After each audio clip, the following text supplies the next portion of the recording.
everybody, my name is C and I'm the owner of CLM Custom Designs on Etsy as well as this YouTube channel, and it's all about crafting. Welcome back if you've been here before, and if you're new, welcome. Come on in and take a seat and let's get ready to learn something. Today I am going to be sublimating on a bonnet. So if you're interested in seeing how I do this, stay tuned. Let's jump into the intro.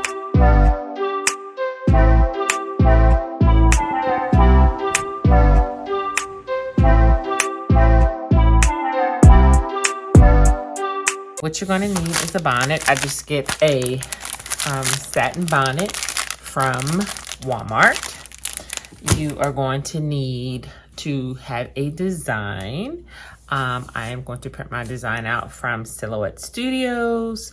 Other than that, you will need your heat press, of course, and we're going to use sublimation ink. So let me get you in a good angle so you can see everything. First, I'm going to open the bonnet. This particular bonnet comes in a couple of colors. You can get white, you can get purple, you can get pink. It also comes in black, but you can't really sublimate on black, so don't recommend that. But it is a satin hair bonnet, one size fits all. This is my pressing pad, and what I will do is kind of stuff the bonnet inside so I can have a good way to press. I'm going to turn you down and show you what I'm talking about.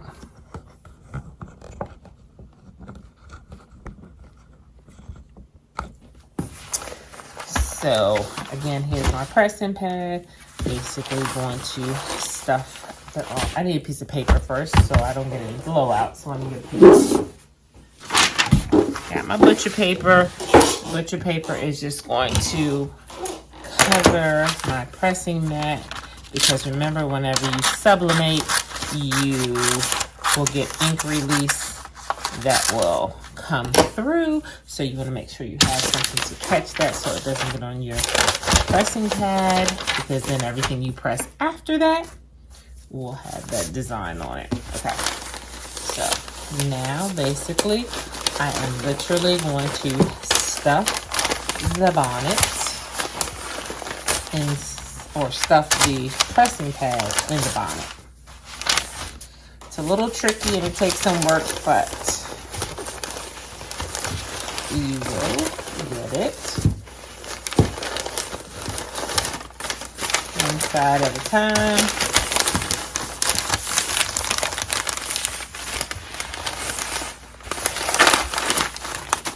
And there you go. And then you just want to smooth it out. Make sure that the paper is smooth inside.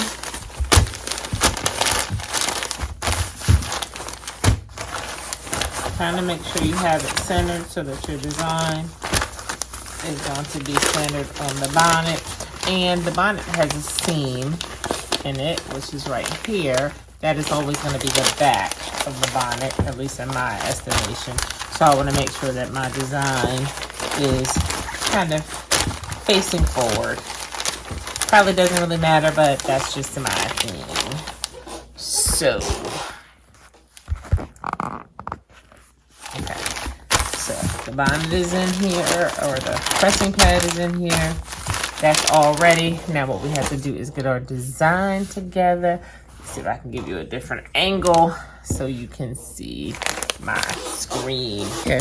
You also want to measure the bonnet so you know kind of how big you want to have your design. Have Silhouette Studio open. Here's my design. I like my hair locked up and my mind free. So we are going to click on that and we are going to just change the dimensions. You can play around with it to the point where it looks good to you, but not to where it's like crazy distorted. So I think let's see. So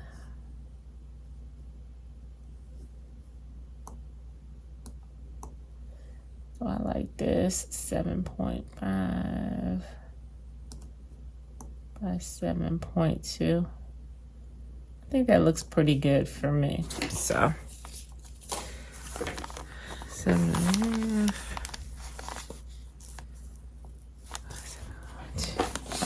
think I'm gonna back this down just a little bit.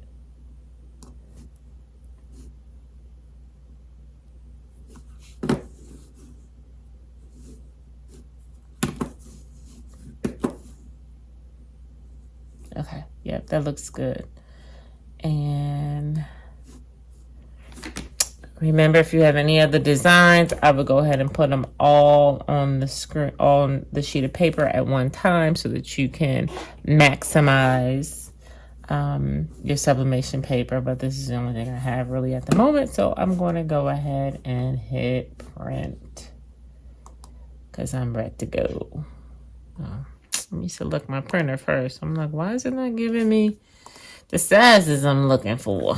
Because you didn't have the right printer selected. Okay, 11 by 17. We're gonna hit okay.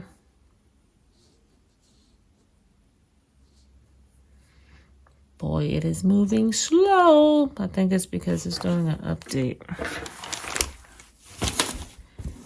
Okay, I'm gonna hit print.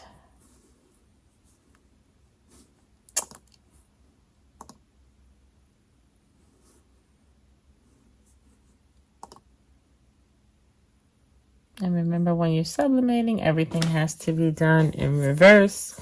My computer's already set up for that, so it's going to automatically do that. And it's going to print. And once it prints out, I'll get right back to you to show you the design.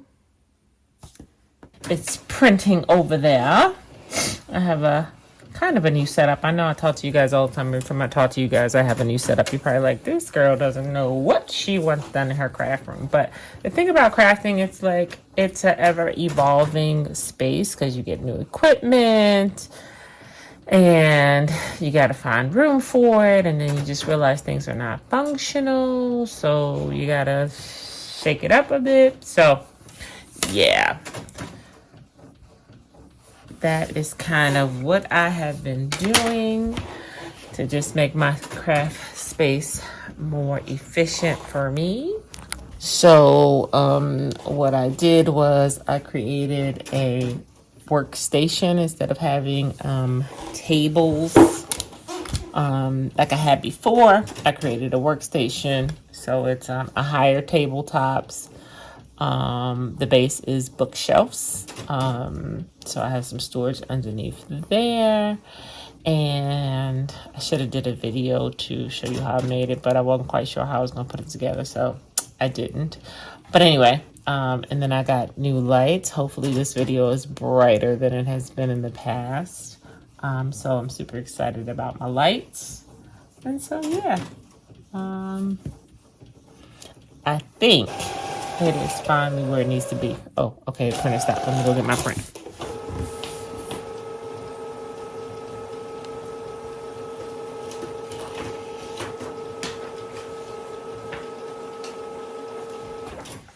Okay, here we go. This is the print.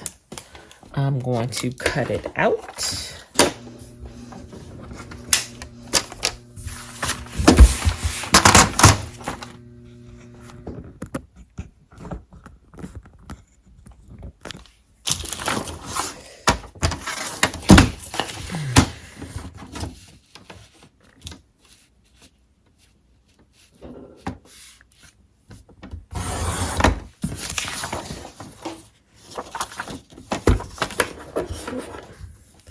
Remember, I always trim around my design just in case some ink was on the rollers and it got on the paper, and it has, I don't know if you can see it, but right at the top, because I don't want that to transfer to my design. So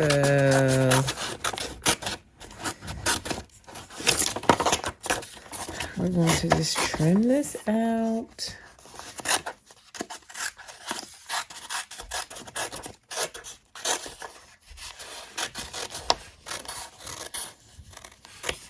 And also, I don't know if you can see it, but I see a little piece of ink that got there. So I'm just going to trim that out because Yeah, don't want that on my design. So, gonna tweak that out. Okay. So now my design is ready, and as you can see, it's backwards, but that's good for sublimation. Just want to put it on here to make sure I have the sizing right, which I do like the sizing on here. So let me go plug in my press. I'm going to do this with just my Cricut hand press, and I'll meet you over there. Okay, I'm going to use my Cricut heat press. I'm going to turn it on 400 for 60 seconds. Let that heat up. It won't take very long.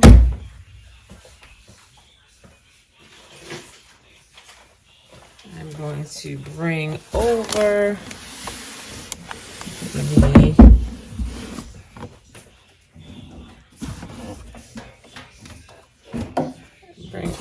my bonnet, kind of position this in the center. It looks pretty good. Let's give it a quick measure.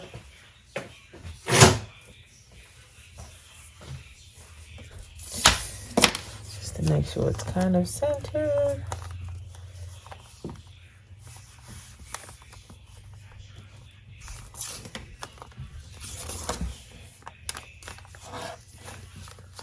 Yep, it's about 3 inches all the way around. Pretty much. Yep, so it's where I want it to be. I'm going to just put a little heat tape on it to make sure it does not move.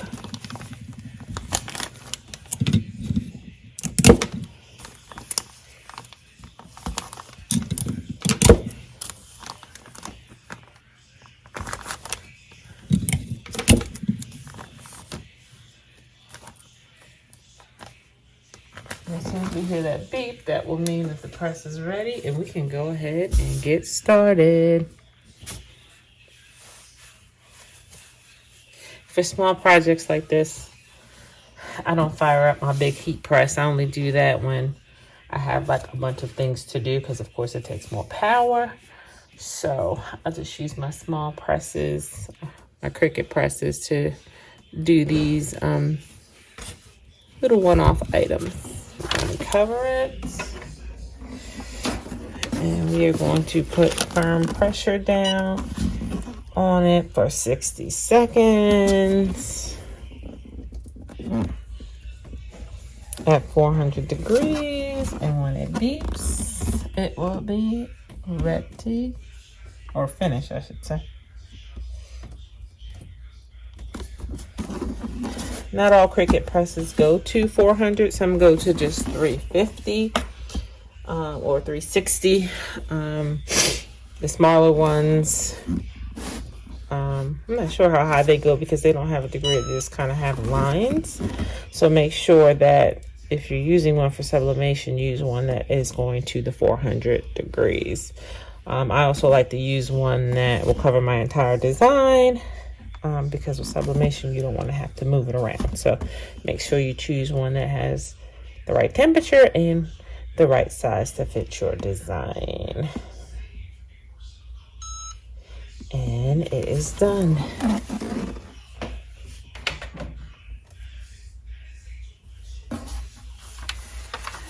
Now you see why we use the blowout paper. You might be able to see that, I'm not sure. In any event, you can see how it has come through the other side of the paper, which kind of lets you know that it was a good press because you can see it come through, and then you peel it off, and voila, it is beautiful. I think my client is going to love it. She's a repeat client. She's ordered it before, so here you go. Let's go back over to the table, wrap up this video. Thanks for hanging out with me to make this quick and simple video. If you know anyone else who would be interested in my content, please share it with them. Make sure you like, comment, and subscribe. And I will see you in my next video. Until then, be safe, guys. Bye-bye.